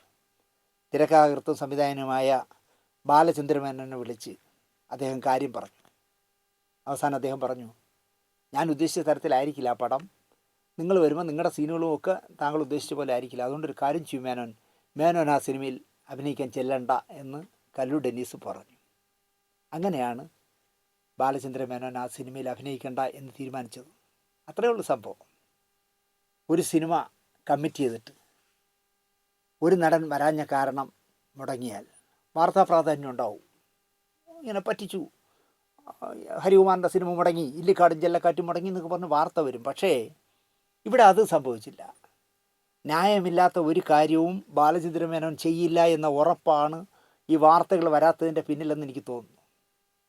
ബാലചന്ദ്രമേനോൻ്റെ ഭൂരിപക്ഷ സിനിമകളും അദ്ദേഹം സംവിധാനം ചെയ്ത, അദ്ദേഹം അഭിനയിച്ച ഭൂരിപക്ഷ സിനിമകളും 50-100 ദിവസങ്ങൾ പിന്നിട്ട് വലിയ വിജയമായി മാറിയ സിനിമകളാണല്ലേ. ഒരു കാലത്ത് ധന്യരമ്യ തിയേറ്ററിൽ മാത്രമാണ് ബാലചന്ദ്രമേനോൻ്റെ സിനിമകൾ തിരുവനന്തപുരത്ത് വരുന്നത്. ഒരു ടിക്കറ്റിന് വേണ്ടി എത്ര പ്രാവശ്യം പോകേണ്ടി വന്നിട്ടുണ്ടെന്ന് എനിക്കറിയാം. കാരണം ഞാൻ വീട്ടിലറിയാതൊക്കെ കട്ട് ചെയ്ത് സിനിമ കാണുന്ന കാലമായിരുന്നു. മണിയമ്പിള്ള അഥവാ മണിയമ്പിള്ളയുടെ ആണല്ലോ ബാലചന്ദ്രമേനോൻ എന്താ പറയുക, മണിയമ്പിള്ളയായിട്ട് അഭിനയിക്കാൻ സുധീർ കുമാർ എന്ന് പറഞ്ഞ നടനെ ഈ പടത്തിലാണ് അവതരിപ്പിച്ചതെങ്കിലും ബാലചന്ദ്രമേനോൻ ആദ്യമായിട്ട് ക്യാമറയുടെ മുന്നിൽ നിന്ന സിനിമ മണിയമ്പിള്ള അഥവാ മണിയമ്പിള്ളയാണ്. കാരണം മണിയമ്പിള്ളയ്ക്ക് ബുദ്ധി പറഞ്ഞു കൊടുക്കുന്ന കഥാപാത്രം. ഒരു മേനോൻ സ്റ്റൈൽ തന്നെ അദ്ദേഹം കൊണ്ടുവന്നു, മലയാളി അത് സ്വീകരിച്ചു. ഒരു മേനോൻ ടച്ച് അദ്ദേഹത്തിൻ്റെ സിനിമകളിൽ ഉണ്ടാവുകയും ചെയ്തു. അദ്ദേഹമാണല്ലോ പ്രസിദ്ധമായ കർച്ചീഫ് കെട്ടിയ അഭിനയമൊക്കെ മലയാളിക്ക് കാണിച്ചു തന്നത്. അതുപോലെ തന്നെ അദ്ദേഹം, ഞാനിപ്പോൾ ഈ അടുത്ത കാലത്ത് എവിടെയോ പ്രസംഗിക്കാൻ പോയപ്പോൾ ഞാൻ പറഞ്ഞു, എനിക്ക് മലയാള സിനിമയിലെ ഒരു 10 സിനിമകളുടെ പേര് പറയാൻ പറ്റുന്നില്ല ഇപ്പോൾ ഇറങ്ങുന്നത്. പ്രമയുഗം പോലും ഒരുപാട് ആലോചിക്കണം. പ്രമയുഗം എന്ന് യുഗപ്രമോ എന്നൊക്കെയാണ് ഞാൻ പലപ്പോഴും ആലോചിക്കുന്നത്. അതുപോലെ തന്നെ ഞാൻ ഈ അടുത്ത കാലത്ത് ഞാൻ ആലോചിച്ചത്, നമ്മുടെ കലു ഡെന്നിസിൻ്റെ മകനൊരു പടം ചെയ്യുന്നു മമ്മൂട്ടിയെ വെച്ചിട്ട്. സത്യം പറഞ്ഞാൽ ഇപ്പോഴും എൻ്റെ മനസ്സിൽ ആ പടത്തിൻ്റെ പേരില്ല. ഇപ്പോൾ അങ്ങനെയാണല്ലോ സിനിമകൾ, ഇപ്പോൾ വരുന്ന സിനിമകൾക്കൊക്കെ ഇടുന്ന പേര് അങ്ങനെയാണ്. ആകെ എൻ്റെ മനസ്സിലിപ്പോൾ നിൽക്കുന്ന 2 പേര്, ഒന്ന് പ്രേമലുവും മറ്റൊന്ന് മഞ്ഞുമൽ ബോയ്സുമാണ്. എന്നാൽ നിങ്ങൾ ആലോചിച്ച് നോക്കിയേ, ബാലചന്ദ്രമേനോൻ എന്ന് പറഞ്ഞ സംവിധായകൻ, മലയാളിത്തമുള്ള സിനിമകൾ ചെയ്ത സംവിധായകനിട്ട സിനിമകളുടെ പേര് നിങ്ങൾ ആലോചിച്ച് നോക്കി. ഇഷ്ടമാണ് പക്ഷേ, കേൾക്കാത്ത ശബ്ദം, ഇത്തിരി നേരം, ഒത്തിരി കാര്യം, പ്രശ്നം ഗുരുതരം, ശേഷം കാഴ്ചയിൽ, ഒരു പൈങ്കിളി കഥ, അമ്മയാണ് സത്യം, നയം വ്യക്തമാക്കുന്നു, പിന്നെ കാര്യം നിസ്സാരം, കുറിപ്പിൻ്റെ കണക്ക് പുസ്തകം, എൻ്റെ അമ്മു, നിൻ്റെ തുളസി, അവരുടെ ചക്കി. എനിക്ക് വേണം അതിൽ നിന്നായിരിക്കണം വാസന്തി ലക്ഷ്മി പിന്നെ ഞാനും ഇന്ന് ഇടാമെന്ന് അതിൻ്റെ സൃഷ്ടാക്കൾക്ക് തോന്നിയെന്ന് എനിക്ക് തോന്നുന്നു. കാരണം ഇങ്ങനെ ഒരു പടം വന്നിട്ടുണ്ടല്ലോ, ഇതുപോലെ നമുക്ക് 3 പേരിടാമെന്ന് വിചാരിച്ചതാണെന്ന് എനിക്ക് തോന്നുന്നു. പിന്നെ ഞാൻ സംവിധാനം ചെയ്യും, ആരെങ്കിലും ഒരു സിനിമയ്ക്ക് പേരിടുക. മേനോൻ ചേട്ടൻ ഇട്ട പേരാണ്. മണിച്ചെപ്പ് തുറന്നപ്പോൾ, ആരാൻ്റെ മുല്ല, കൊച്ചുമുല്ല. എന്തിനധികം പറയുന്നു, സിനിമയുടെ ടൈറ്റിൽ കേട്ടാൽ തന്നെ ചിരിയോ ചിരി എന്ന് കേട്ടാൽ നമുക്കറിയാം, അല്ലെങ്കിൽ താരാട്ട് എന്ന് കേട്ടാൽ നമുക്കറിയാം അതൊരു ബാലചന്ദ്രൻ മേനോൻ സിനിമയാണ്, ഇല്ലേ? പ്രശ്നം ഗുരുതരം എന്നൊരു സിനിമയ്ക്ക് ഇടണമെങ്കിൽ അത് ബാലചന്ദ്രൻ മേനോൻ്റെ ടച്ചുള്ള പേരുകളാണെന്ന് നമുക്ക് പെട്ടെന്ന് ബോധ്യമാവും. ഇപ്പോൾ എടുക്കുന്ന സിനിമകളുടെ സംവിധായകൻ ആരെന്ന് ആർക്കും ഒരു ഐഡൻറ്റിറ്റിയും കിട്ടില്ല. പക്ഷേ പത്മരാജൻ സാറിനെ പോലെ, ഫാസിലിനെ പോലെ, ബാലചന്ദ്രൻ മേനോനെ പോലുള്ളവർ ഇട്ടിരുന്ന പൊയറ്റിക്കായ പേരുകൾ, അല്ലെങ്കിൽ മലയാളിത്വമുള്ള പേരുകൾ തീർച്ചയായിട്ടും എന്നും എന്നും എന്നും ഓർക്കും എന്ന് വിശ്വസിക്കുന്ന ഒരാളാണ് ഞാൻ. അതിൽ മലയാളത്തിലുള്ള പേരുകൾ ഇട്ടതിൽ 1ാം സ്ഥാനം ഞാൻ മേനോൻ ചേട്ടന് തന്നെ കൊടുക്കും.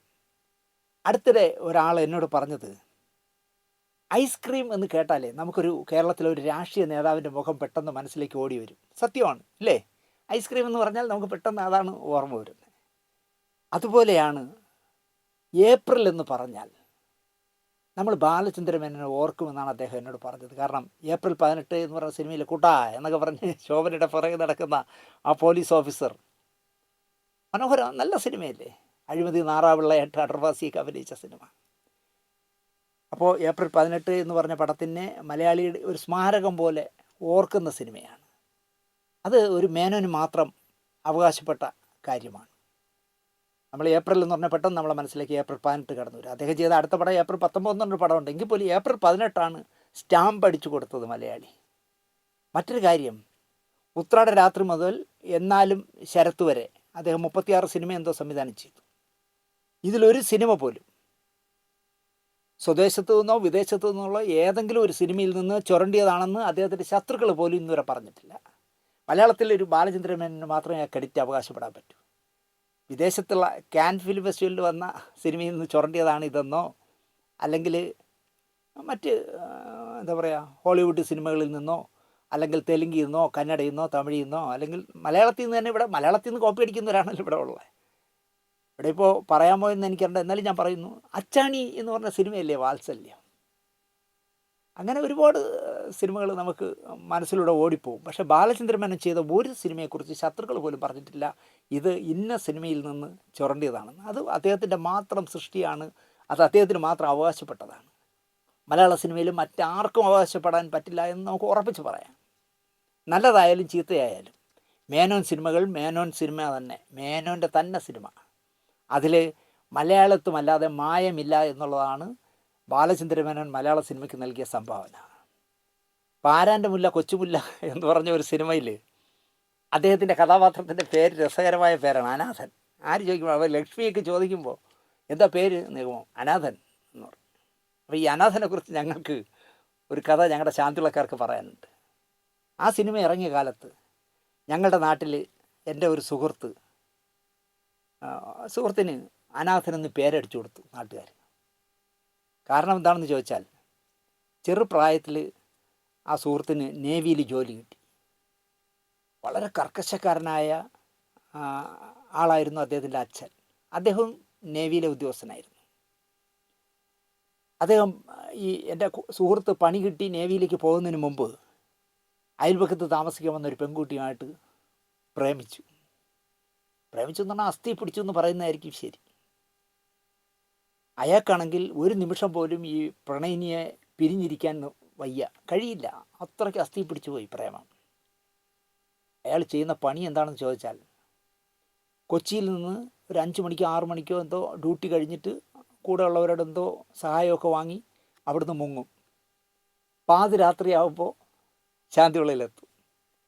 വന്ന് പ്രണയിനിയുടെ വീട്ടിൽ മതിൽ ചാടിയൊക്കെ പോയി ആ പെൺകുട്ടിയെ കണ്ട് ഒരുപാട് കുശലങ്ങളും കെട്ടിപ്പിടുത്തമൊക്കെ ഉണ്ടാവുമായിരിക്കും. ഇതൊക്കെ കഴിഞ്ഞിട്ട് അപ്പം തന്നെ മുങ്ങി അടുത്ത ബസ്സിൽ കയറി തമ്പാനിറങ്ങി അവിടെ നിന്ന് കിട്ടുന്ന ബസ്സിൽ കയറി നേരം വെളുക്കുമ്പോഴേക്കും ഇയാൾ വീണ്ടും നേവൽ ബേസിലെത്തും. ഇങ്ങനെ ഇയാൾ എന്താ പറയുക, ഉറക്കമില്ല ആ ചെറുപ്പക്കാരൻ. എൻ്റെ അടുത്ത കൂട്ടുകാരനാണ്, ഇപ്പോഴും ഞാൻ കാണാറുണ്ട് അവനെ.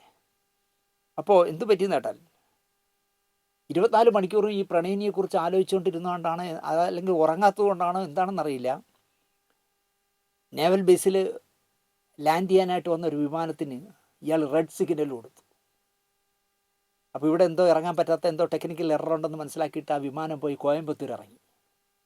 കോയമ്പത്തൂർ ഇറങ്ങിയിട്ട് കൊച്ചിക്ക് അതിൻ്റെ വിശദീകരണം ചോദിച്ചുകൊണ്ടുള്ള കത്ത് കൊടുത്തു. അതിൻ്റെ അന്വേഷണത്തിൻ്റെ അവസാനം അറിയുന്നു, ഈ എൻ്റെ സുഹൃത്തായ എൻ്റെ നാട്ടുകാരനാണ് അന്ന് ഡ്യൂട്ടിയിലുണ്ടായിരുന്നത്. അങ്ങനെ അന്വേഷണമായപ്പോൾ ഡ്യൂട്ടിയിലുണ്ടായിരുന്ന ഇവനെ വിളിച്ച് ക്വസ്റ്റ്യൻ ചെയ്തപ്പോൾ ഇവൻ പറഞ്ഞു, എനിക്ക് ഇടയ്ക്കിടയ്ക്ക് കണ്ണ് മങ്ങിപ്പോവും, അങ്ങനെ തെറ്റായി ഞാൻ ഞെക്കിയതിലായിരിക്കാം അബദ്ധം പറ്റിയെന്ന് അവൻ പറഞ്ഞു. അത് ശരിയാണോ എന്നറിയാൻ വേണ്ടി ഇവൻ്റെ കണ്ണ് ടെസ്റ്റ് ചെയ്തു. കണ്ണ് ടെസ്റ്റ് ചെയ്തപ്പോൾ ഹതഭാഗ്യനായ എൻ്റെ സുഹൃത്തിൻ്റെ കണ്ണിന് കുഴപ്പമുണ്ടായിരുന്നു. അങ്ങനെ നേവിയിൽ നിന്ന് അവനെ പിരിച്ചുവിട്ടു. വീട്ടിൽ വന്നപ്പോൾ എന്ത് പറ്റിയെന്നിട്ടാൽ കർക്കശക്കാരനായ അച്ഛൻ പെൻഷനായി വീട്ടിലുണ്ട്, നല്ല സാമ്പത്തിക സ്ഥിതിയുള്ള വീടാണ്. ശരിക്കും അവൻ അനാഥനായി എന്ന് പറയുന്നതായിരിക്കും ശരി.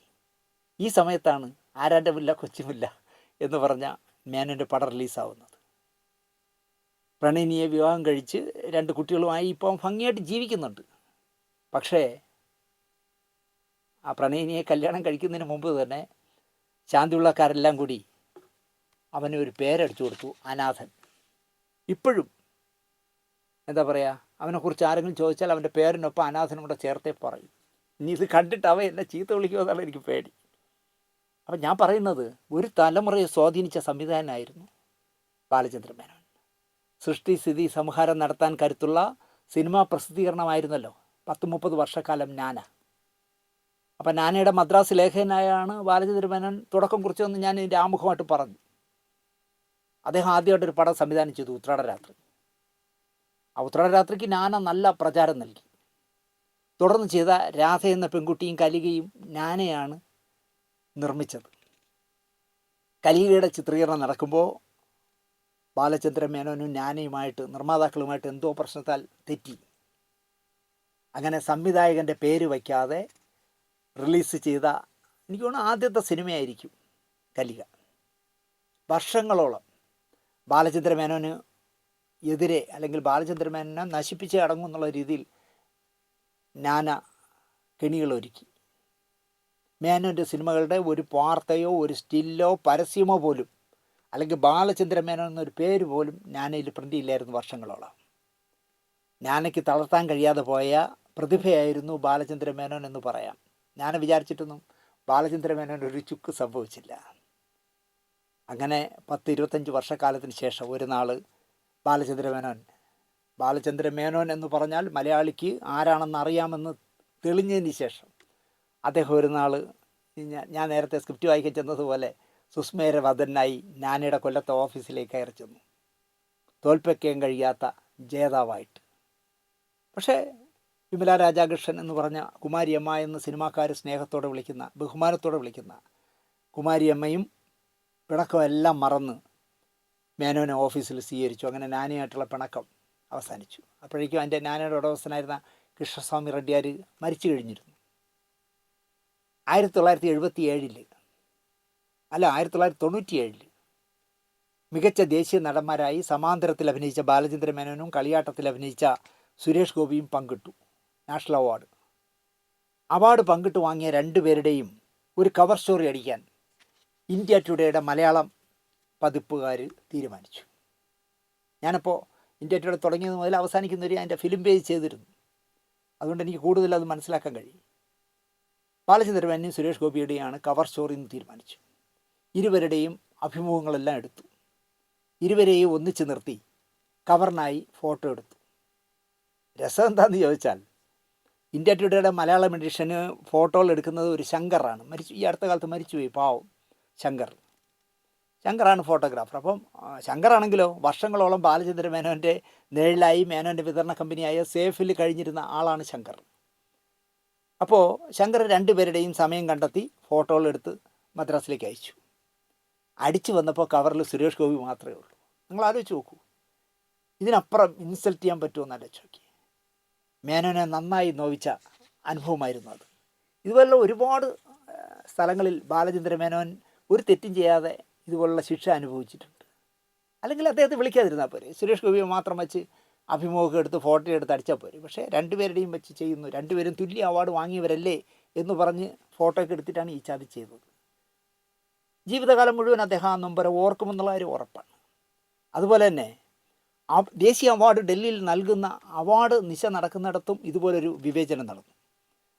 സിനിമയിലിപ്പോൾ സിനിമാക്കാരൻ എന്നുള്ള നിലയ്ക്ക് സീനിയോറിറ്റി നോക്കുകയാണെങ്കിൽ ബാലചന്ദ്ര മേനോനാണ് സീനിയർ.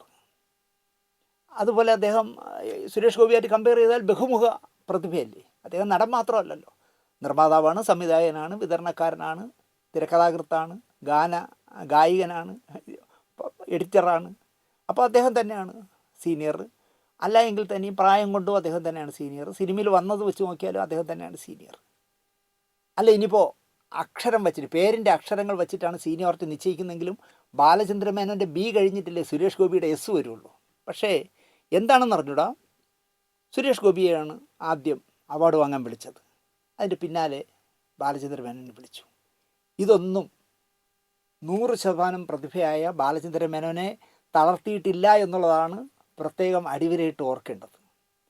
ബാലചന്ദ്ര മേനോൻ്റെ സിനിമകളിൽ അഭിനയിക്കാത്തവരിൽ സുരേഷ് ഗോപി ഉണ്ട് എന്നുള്ളത് ഞാൻ ഇത് ചെയ്യുമ്പോൾ ഒന്ന് ആലോചിച്ച് നോക്കി. ബാലചന്ദ്രൻ്റെ ഏത് പടത്തിൽ സുരേഷ് ഗോപി ഉണ്ടെന്ന്? ഒരു പടത്തിലും സുരേഷ് ഗോപി ഇല്ല. ആരെയും പരസ്യമായൊന്നും പറയാത്ത സിനിമാക്കാരിൽ ചുരുക്കം പേരെയുള്ളൂ അങ്ങനെ ആരെപ്പറ്റി ഒന്നും പറയാത്ത, ഒരു അഭിപ്രായവും പരസ്യമായി പറയാത്ത ചുരുക്കം പേരെയുള്ള അതിലൊരാളാണ് ബാലചന്ദ്ര മേനോൻ. പക്ഷേ അദ്ദേഹം ഒരാളെപ്പറ്റി പറയേണ്ട സമയത്ത് കൃത്യമായി പറഞ്ഞു എന്നുള്ളതാണ് എനിക്ക് അദ്ദേഹത്തോടുള്ള വേറൊരു മതിപ്പ്. ഞാനൊക്കെ ധരിച്ചത്, അദ്ദേഹം പറഞ്ഞതാണ്, ഞാനൊക്കെ ധരിച്ചത് ഇപ്പോൾ ഈ വാർത്താ രംഗത്ത് ശ്രദ്ധേയാവുന്ന ഒരാളിനെക്കുറിച്ച്, സിനിമാക്കാരിയെക്കുറിച്ചാണ് പറഞ്ഞത്. ഞാനൊക്കെ ധരിച്ചത് ലക്ഷ്മിയാണെന്നാണ്, ഭദ്രകാളിയാണെന്ന് ഇപ്പോഴാണ് അറിഞ്ഞത് എന്ന് എന്തുകൊണ്ടോ ബാലചന്ദ്രൻ തുറന്നു പറഞ്ഞു. ഞാൻ ലക്ഷ്മി എന്ന് കരുതിയ ആൾ ഭദ്രകാളിയാണെന്ന് ഇപ്പം നടന്ന സംഭവ വികാസങ്ങളിൽ നിന്ന്, അല്ലെങ്കിൽ ആ ഫോട്ടോകളിൽ നിന്ന്, അല്ലെങ്കിൽ ആ വീഡിയോകളിൽ നിന്നാണ് എനിക്ക് മനസ്സിലായതെന്ന് അദ്ദേഹം തുറന്നു പറഞ്ഞു. അതും എനിക്ക് മേനോൻ ചേട്ടനോട് ബഹുമാനം തോന്നിയ ഒരു കാര്യമായിരുന്നു. അഴകുഴമ്പന്മാരായി ജീവിക്കുന്ന നായകന്മാരുടെ നാട്ടിൽ തനിക്ക് തോന്നിയ കാര്യം അർത്ഥശങ്കയ്ക്കിടയില്ലാതെ ബാലചന്ദ്ര മേനോൻ പറഞ്ഞു വയ്ക്കും എന്നുള്ളതാണ് അദ്ദേഹത്തിൻ്റെ ഒരു പ്രത്യേകത. മണിയമ്പിള്ള രാജു, ബൈജു, ലെസി, ശോഭന, കാർത്തിക, ഉഷ, ആനി, നന്ദിനി തുടങ്ങി ബാലചന്ദ്ര മേനോൻ കണ്ടെത്തിയ കുറേ പുതിയ മുഖങ്ങളുണ്ടല്ലോ.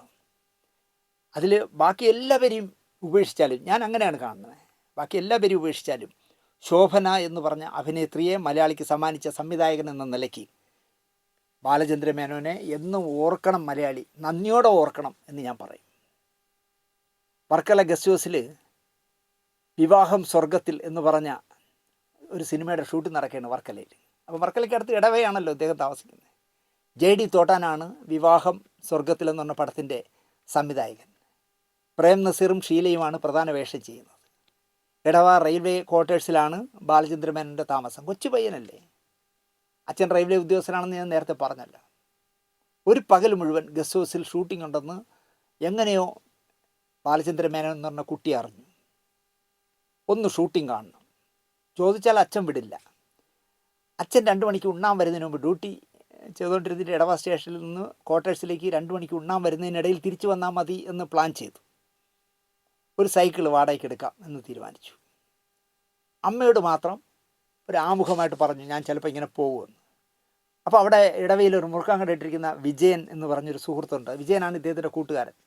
വിജയൻ ബീഡി തീർക്കുമ്പോൾ സുഹൃത്തായ മേനോൻ അതിൻ്റെ നൂലിട്ട് ബീഡി കെട്ടുമായിരുന്നു ആ കൊച്ചു പ്രായത്തിൽ. അപ്പോൾ അമ്മയോട് പറഞ്ഞു ഞാനും വിജയനും കൂടി വർക്കല ഗസ്റ്റ് ഹൗസ് വരെ വീടൊരു സ്വർഗം എന്ന് പറഞ്ഞ സിനിമയുടെ ലൊക്കേഷനിൽ നസീർ സാറിനെയൊക്കെ ഒന്ന് കാണാൻ പോവും എന്ന് പറഞ്ഞു. വിജയനും മേനോനും കൂടി 2 സൈക്കിളുകൾ വാടകയ്ക്കെടുത്തു. വർക്കലയിലേക്കുള്ള പര്യടനം തുടങ്ങി എന്നാണ് മേനോൻ ചേട്ടൻ പറയുന്നത്. തിരശ്ശീലയിലും നോട്ടീസിലും മാത്രം കണ്ടിട്ടുള്ള പ്രേം നസീറിനെ ജീവനോടെ കാണാൻ ഞങ്ങൾ പോവുകയാണെന്നുള്ള ചിന്തയിൽ സൈക്കിളിൻ്റെ കയറ്റിറക്കങ്ങളൊന്നും ഓർത്തില്ല എന്നാണ് മേനോൻ ചേട്ടൻ പറയുന്നത്. ഗസ്റ്റ് ഹൗസിന് മുമ്പിൽ ചെല്ലുമ്പോൾ വലിയ ആൾക്കൂട്ടം ഷൂട്ടിംഗ് കാണാനായിട്ട്. മേനോൻ്റെ ചിരിയോ ചിരി എന്ന് പറഞ്ഞ സിനിമ നിങ്ങൾ കണ്ടിട്ടുണ്ടെങ്കിൽ അറിയാം. ഇദ്ദേഹത്തിൻ്റെ വീട് ഷൂട്ടിങ്ങിന് വാടകയ്ക്ക് കൊടുത്തിട്ട് അവിടെ ഉണ്ടാകുന്ന പുലിവാൽ, സുകുമാരി ചേച്ചിയും മമ്മൂട്ടിയും സീമയും ഒക്കെ ഇദ്ദേഹത്തെ കളിപ്പിക്കുന്ന നല്ല രസകരമായ സീനുകളാണ് ആ ചിരിയോ ചിരിയിലുള്ളത്. അപ്പോൾ ഉണ്ണി എന്നായിരുന്നു ചിരിയോ ചിരിയിലെ ക്യാരക്ടറിൻ്റെ പേര്. ആ ഉണ്ണി കാണിച്ച ആക്ഷനൊക്കെ അവിടെ കണ്ടു. വർക്കല ഗസ്റ്റ് ഹൗസിൽ ചെന്നപ്പോൾ കാണാൻ പറ്റുന്നില്ല അകത്തേക്ക്. ബുദ്ധിമാനായതുകൊണ്ട് മേനൻ ചേട്ടൻ ആൾക്കൂട്ടത്തിൽ നിന്ന് പതിയെ നടന്ന് ഗസ്റ്റ് ഹൗസിൻ്റെ പിന്നിലേക്ക് ഊളിയിട്ടു. അവിടെ ചെന്ന് പുറകെ ചെന്ന് നോക്കുമ്പോൾ കാണുന്ന രംഗം, തനിക്ക് ആരെയാണോ കാണേണ്ടത് അദ്ദേഹത്തിൻ്റെ നായികയുമായിട്ട് 2 കസേരകളിരിക്കുന്നു. നസീർ സാറും ഷീലാമ്മയും ഒരു മാവിൻ്റെ തണലിലിരിക്കുകയാണ്. അവരെന്തോ തമാശകൾ പറഞ്ഞ് ചിരിക്കുന്നതാണ് ഇദ്ദേഹം ആദ്യമായിട്ട് ചെന്നോടെ ഫസ്റ്റ് ലുക്കിൽ കണ്ടത്. പന്തം കണ്ട പെരിച്ചഴി പോലെ തങ്ങളെ നോക്കി നിൽക്കുന്ന പയ്യനെ നസീർ സാർ ആംഗ്യം കൊണ്ട് കാണിച്ചിങ്ങി വന്നു. അദ്ദേഹം അങ്ങോട്ട് വിളിക്കുമെന്ന് ഒരിക്കലും ബാലചന്ദ്രൻ സ്വപ്നം പോലും കണ്ടതല്ല. വിളി കേൾക്കേണ്ട താമസം മേനോൻ ഓടി നസീർ സാറിൻ്റെ അടുത്ത് ചെന്നു മാത്രമല്ല, ചെന്ന ഉടനെ തന്നെ 2 പേരുടെയും മുഖത്ത് മാറി മാറി നോക്കി. കാരണം ഇട്ടിരിക്കുന്ന മേക്കപ്പ് തലമുടി വിഗ്ഗാണോ ഒറിജിനലാണോ എന്നിങ്ങനെ മാറി മാറി നോക്കി. അപ്പോൾ നസീർ സാറ് സിനിമയിൽ സ്ക്രീനിൽ മാത്രം കണ്ടിട്ടുള്ള ആ ശബ്ദത്തിൽ ചോദിച്ചു, എന്തൊക്കെയാണ് വിശേഷം എന്ന് ചോദിച്ചു. എന്തൊക്കെയാണ് വിശേഷമെന്ന് ചോദിക്കുമ്പോൾ അതിനല്ല മറുപടി പറഞ്ഞത് മേനോൻ ചേട്ടൻ ചോദിച്ചത് ഈ പടത്തിൻ്റെ സംവിധായകൻ ആരാ എന്ന് ചോദിച്ചു. ആർക്കായാലും ദേഷ്യം വരില്ലേ? നസീർ സാറിനോട് ചോദിക്കുകയാണ് എന്തൊക്കെയുണ്ട് വിശേഷങ്ങൾ എന്ന് ചോദിച്ചപ്പോൾ ഈ പടത്തിൻ്റെ സംവിധായകൻ ആരാ എന്ന് ചോദിച്ചു.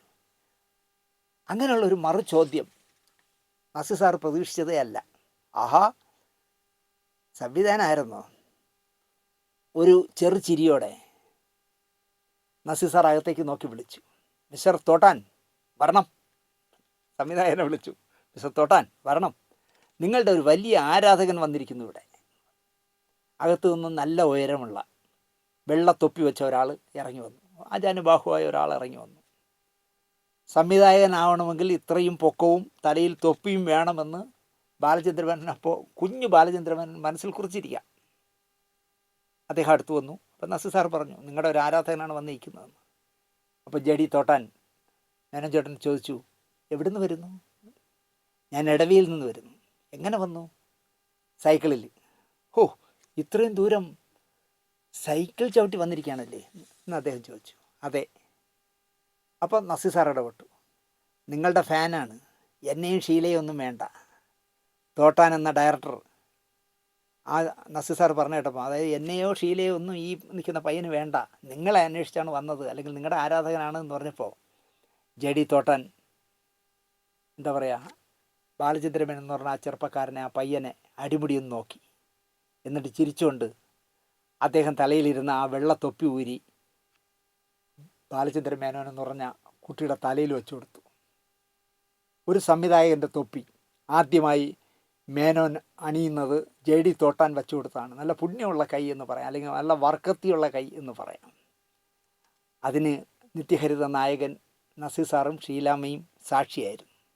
വർഷങ്ങൾക്ക് ശേഷം ഷീലാമ്മയെ വെച്ച് കലികയെടുത്തപ്പോഴും നസീർ സാറിനെ വെച്ച് പ്രശ്നം ഗുരുതരവും കാര്യനിസ്സാരവും ഒക്കെ ചിത്രീകരിക്കുമ്പോഴും ഇങ്ങനെ ഞാൻ വർക്കലയിൽ വന്നുവെന്നും വീടൊരു സ്വർഗത്തിൻ്റെ സെറ്റിൽ വന്നുവെന്നും നിങ്ങളെ 2 പേരും കണ്ടുവെന്നും അവിടെ വെച്ച് തോട്ടാൻ സാർ എനിക്ക് തലയിൽ തൊപ്പി വെച്ചെന്ന ഒന്നും അദ്ദേഹം പറഞ്ഞില്ല.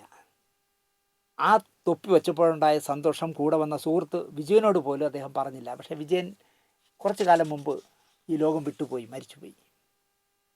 അതുപോലെ തന്നെ നിങ്ങൾ നമ്മുടെ പ്രോഗ്രാം സ്ഥിരം കാണുന്നവർ ശ്രദ്ധിച്ച് കാണും. സംസ്ഥാന സർക്കാർ നടത്തിയ കേരളീയം എന്ന സർക്കാർ പരിപാടിയിൽ കുറേ മലയാള സിനിമകളുണ്ടായിരുന്നു. 10 ദിവസമോ 7 ദിവസമോ എന്തോ. അതിൽ കുറേ തല്ലിപ്പൊളി സിനിമകളും ഉണ്ടായിരുന്നു എന്ന് ഞാൻ പറയും.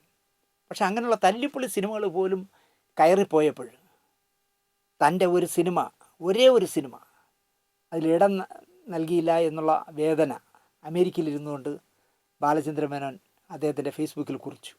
എനിക്കത് കേട്ടാൽ ഭയങ്കര വിഷമം തോന്നി. അങ്ങനെയാണ് ഞാനൊരു എപ്പിസോഡ് ചെയ്തത്. അതിനെ പിന്തുണച്ചുകൊണ്ട് ഞാനത് ചെയ്തു എന്ന് കണ്ടപ്പോൾ, ആ പ്രോഗ്രാം കണ്ടിട്ടായിരിക്കണം അദ്ദേഹം അതിൻ്റെ താഴെ എനിക്ക് ഫോണിലൊരു താങ്ക്സ് എന്നയച്ചു. ഇതുവരെ നടന്ന 45 വർഷക്കാലത്തെ സിനിമ അവാർഡ് നിർണയ സമിതികളിൽ നിങ്ങൾ ശ്രദ്ധിച്ചു നോക്കൂ. 1979 മുതൽ സംസ്ഥാന അവാർഡ് കൊടുക്കുന്നു. 45 വർഷമായി. പക്ഷേ ഒരു അവാർഡ് കമ്മിറ്റിയുടെ ചെയർമാനായിട്ട് പോലും നിർമ്മിച്ച, വിതരണം ചെയ്ത, തിരക്കഥ എഴുതിയ, സംഭാഷണം എഴുതിയ, കഥ എഴുതിയ, സംവിധാനം ചെയ്ത, അഭിനയിച്ച ബാലചന്ദ്ര മേനോനെ മലയാള സിനിമയുടെ ഈ വർഷത്തെ സംസ്ഥാന ജൂറി ചെയർമാൻ ബാലചന്ദ്ര മേനോനാണെന്ന് ഒരിടത്തും ഒരിക്കൽ പോലും എടുത്തിട്ടില്ല. അതുപോലെ തന്നെ ഇവിടെ ചലച്ചിത്ര അക്കാദമിയുണ്ട്, ചലച്ചിത്ര വികസന കോർപ്പറേഷൻ ഉണ്ട്. സിനിമ എങ്ങനെ നിർമ്മിക്കണം, സിനിമ എങ്ങനെ വിതരണം ചെയ്യണം, ഇതിൻ്റെ എല്ലാം A to Z പഠിച്ച ബാലചന്ദ്ര മേനോനെ പോലെ ഒരാളിനെ ചലച്ചിത്ര വികസന കോർപ്പറേഷൻ്റെ ചെയർമാനാക്കിയാൽ എന്ത് ദോഷം വരുമെന്ന് നിങ്ങൾ ആലോചിച്ചു. ഇവിടെ മാറി മാറി ആരൊക്കെ ഭരിച്ചല്ലോ, ഒരുപാട് പേര് ഭരിച്ചു. അദ്ദേഹം കോളേജ് യൂണിയൻ ചെയർമാനൊക്കെ ആയിരുന്ന കാലത്ത് മുതലുള്ള എത്ര മുഖ്യമന്ത്രിമാർ വന്നു. ഒരാൾ പോലും ആ ബാലചന്ദ്ര മേനോനെ നമുക്ക് KSFDCയുടെ ചെയർമാനാക്കിയാലോ അല്ലെങ്കിൽ ചലച്ചിത്ര അക്കാദമിയുടെ ചെയർമാനാക്കിയാലോ എന്ന് ചിന്തിച്ചിട്ടേ ഇല്ല എന്നുള്ളതാണ് സത്യം. മാറി മാറി വന്ന ഒരു സർക്കാരും അദ്ദേഹത്തെ കൊള്ളാമല്ലോ എന്ന് ചിന്തിച്ചിട്ടേ ഇല്ല. അതുപോലെ തന്നെ മലയാള സിനിമയ്ക്ക് സമഗ്ര സംഭാവന, അണ്ടർലൈൻ കേൾക്കണം, സമഗ്ര സംഭാവനയ്ക്ക് കൊടുക്കുന്ന അവാർഡാണല്ലോ ഈ പറയുന്ന JC ഡാനിയൽ അവാർഡ്. അപ്പോൾ JC ഡാനിയൽ അവാർഡ് സമഗ്ര സംഭാവനയ്ക്കാണ് കൊടുക്കുന്നതെങ്കിൽ സിനിമയിലെ സമഗ്ര മേഖലയിലുള്ള ഒരാളിനല്ലേ കൊടുക്കാൻ. എന്തുകൊണ്ടും ഇപ്പോൾ വർത്തമാനകാല മലയാള സിനിമയിൽ ജീവിച്ചിരിക്കുന്നവരിൽ സമഗ്ര സംഭാവനയ്ക്കുള്ള അവാർഡ് അർഹതപ്പെട്ട ഒരാളേ ഉള്ളൂ, അത് ബാലചന്ദ്ര മേനോനാണ്. പക്ഷേ ഇതുവരെയും അദ്ദേഹത്തിന് 45 വർഷമായി സിനിമാ രംഗത്ത് നിൽക്കുന്ന ബാലചന്ദ്ര മേനോനെ ഒരിക്കൽ പോലും JC ഡാനിയൽ അവാർഡിന് വേണ്ടി പരിഗണിച്ചിട്ടേ ഇല്ല. അദ്ദേഹം ആരുടെയും കാലപ്പിടിക്കാനോ സുഖിപ്പിക്കാനോ അല്ലെങ്കിൽ അതിൻ്റെ വീമ്പ് പറയാനോ അല്ലെങ്കിൽ എനിക്ക് JC ഡാനിയൽ അവാർഡിൽ എന്ന പേര് ഇതുവരെയും ഓർത്തില്ലല്ലോ എന്ന് പരിഭവം പറയാനോ ഒന്നിനും അദ്ദേഹം പോകില്ല. അതാണ് രസം. EK നയനാർ മുതൽ പിണറായി വരെയുള്ള എല്ലാ മുഖ്യമന്ത്രിമാരുമായും നല്ല സ്നേഹബന്ധം പുലർത്തുന്ന കലാകാരനായിട്ടും ആ പേര് മാറി മാറി വന്ന ഒരു അക്കാദമി ചെയർമാനും ഓർത്തില്ല, അല്ലെങ്കിൽ മനഃപൂർവ്വം മറന്നു എന്ന് പറയേണ്ടി വരും. വ്യക്തമായ രാഷ്ട്രീയ കാഴ്ചപ്പാടുള്ള കലാകാരനാണ് അദ്ദേഹം എന്നാണ് എനിക്ക് പലപ്പോഴും തോന്നിയിട്ടുള്ളത്. അദ്ദേഹത്തിന് വ്യക്തമായ കാഴ്ചപ്പാട്. പക്ഷേ പിന്നെന്താ കുഴപ്പം എന്ന് ചോദിച്ചാൽ, സോപ്പ് ഇട്ടാൽ പോലും അത് പതപ്പിക്കാൻ അറിയില്ല എന്നുള്ളതാണ് ബാലചന്ദ്ര മേനോൻ്റെ കുറവ് എന്ന് ഞാൻ പറയും. സിനിമ മാറുന്നതിനനുസരിച്ച് മേനോന് മാറാൻ കഴിയില്ല എന്നതിനാലാണ് അദ്ദേഹം ഇപ്പോൾ മാറി നിൽക്കുന്നതെന്ന് ഞാൻ പറയും. സിനിമ ഒരുപാട് മാറി. നമ്മൾ കളർ ബ്ലാക്ക് ആൻഡ് വൈറ്റിൽ നിന്ന് കളറിലേക്കും, കളറിൽ നിന്ന് സ്കോപ്പും 70mm 3D ഒക്കെ കഴിഞ്ഞ് ഇപ്പോൾ ഡിജിറ്റലിലേക്ക് എത്തി. അതല്ല, അതിനപ്പുറം നമ്മുടെ സിനിമയുടെ കണ്ടൻറ്റിൻ്റെ രീതിയൊക്കെ മാറി. മലയാളത്തോളം ഒന്നും വേണ്ടല്ലോ ഇപ്പോൾ മലയാളിക്ക്. അപ്പോൾ അങ്ങനെ വരുമ്പോൾ എന്ത് പറ്റുമെന്ന് കേട്ടാൽ, ബാലചന്ദ്രനും മാറാൻ തയ്യാറല്ല. സത്യനന്ദിക്കാരനെ പോലെ ബാലചന്ദ്രനും മാറില്ല. അദ്ദേഹത്തിൻ്റെ സിനിമകളെ എടുക്കും. അപ്പോൾ അതുകൊണ്ടായിരിക്കണം അദ്ദേഹം മാറി നിൽക്കുന്നതെന്ന് എനിക്ക് തോന്നുന്നു. അതുകൊണ്ടാണ് അദ്ദേഹം സ്വന്തം യൂട്യൂബിലുടെയും പുസ്തകരചനകളുടെയും ഒക്കെ ഞാനിവിടെ ഉണ്ട് എന്ന് ഓർമ്മിപ്പിക്കുന്ന ബാലചന്ദ്ര മേനോന് ഈ കഴിഞ്ഞ മെനഞ്ഞാന്ന് 11-ാം തീയതി 70 വയസ്സ് തികഞ്ഞു. ഷഷ്ടിപൂർത്തി ആരും അറിഞ്ഞില്ല എന്ന് തോന്നുന്നു. 60 വയസ്സായത് പുള്ളി ആരുടെയും പറഞ്ഞില്ല എന്ന് തോന്നുന്നു. പക്ഷേ സപ്തതി എല്ലാവരും അറിഞ്ഞു. 5-6 വർഷക്കാലം മുമ്പ് അദ്ദേഹം ഒരു രോഗബാധിതനായി, വളരെ ക്രിട്ടിക്കൽ സ്റ്റേജിലായി. പലരും പലതും പറഞ്ഞു, പലതും എൻ്റെ ചെവിയിൽ കേട്ടിട്ടുമുണ്ട്. മേനോൻ തീർന്നു എന്ന് പറഞ്ഞ മഹാന്മാർ വരെ ഈ നാട്ടിലുണ്ടായി. തിരിച്ചറിയാനാകാത്ത വിധം മേനോൻ വിരൂപനായി എന്ന് പറഞ്ഞവരും കുറവല്ല. സിനിമാക്കാർ പൊതുവെ രോഗം വന്നാൽ സെൻറ്റിമെൻറ്റ്സ് വർക്കൗട്ട് ചെയ്യാണ് നടപ്പ് രീതി. ചികിത്സാ ചെലവ് വഹിക്കാൻ ആരെങ്കിലും കിട്ടുമോ എന്ന് നോക്കും. ഇപ്പം തന്നെ രോഗം ബാധിച്ച ചിലർ പൊതുവേദിയിലും അഭിമുഖങ്ങളിലും വന്നിരുന്ന് ഗോഷ്ടി കാണിക്കുന്നതൊക്കെ നമ്മൾ കാണുന്നുണ്ടല്ലോ. അല്ലേ, എന്തൊരു ഗോഷ്ടിയല്ലേ! ഇങ്ങനെയുള്ളൊരു ക്യാമറ മുന്നിൽ വരരുതെന്ന്, വീട്ടിൽ അടങ്ങി ഒതുങ്ങിയിരിക്കണം. പിള്ളേർക്ക് വരെ നാണക്കെട്ടുണ്ടാക്കുന്ന രീതിയിൽ വന്നിരുന്ന് ഗോഷ്ടിയോടെ സംസാരിക്കുക, ഗോഷ്ടിയോടെ ചിരിക്കുക, ഭയങ്കര വൈകൃതമായി നമുക്ക് തോന്നും. പക്ഷേ രോഗബാധിതനായ മേനോനെ ഒരാൾ പോലും പരസ്യമായി കണ്ടിട്ടില്ല എന്നുള്ളതാണ് രസം. അദ്ദേഹം ഹൈദരാബാദിലേക്ക് ആ സമയത്ത് താമസം മാറ്റി. അവിടെ ചികിത്സിച്ച് അസുഖത്തിൽ നിന്നും കരകയറി. എന്നിട്ടും അദ്ദേഹം പരമാവധി ആളുകളെ കാണാതിരിക്കാൻ ശ്രമിച്ചു. കണ്ടവരുടെ പോലും വിശ്വസിക്കാൻ കൊള്ളാവുന്നവർ മാത്രമേ അദ്ദേഹം കണ്ടുള്ളൂ. ഊർജ്ജസ്വലനായി അദ്ദേഹം ജീവിതത്തിലേക്ക് കടന്നു വന്നു, ക്യാമറകളുടെ മുന്നിലേക്ക്. ഞാൻ ഒരു കാര്യം കൂടി പറഞ്ഞ് മേനോൻ ചേട്ടൻ്റെ 70-ാം വയസ്സിനെക്കുറിച്ച് പറഞ്ഞ ഈ എപ്പിസോഡ് അവസാനിപ്പിക്കാം. ഇവിടെ എനിക്ക് നല്ല 4-5 ചാനലുകളുമായിട്ട് നല്ല ബന്ധമുണ്ട്.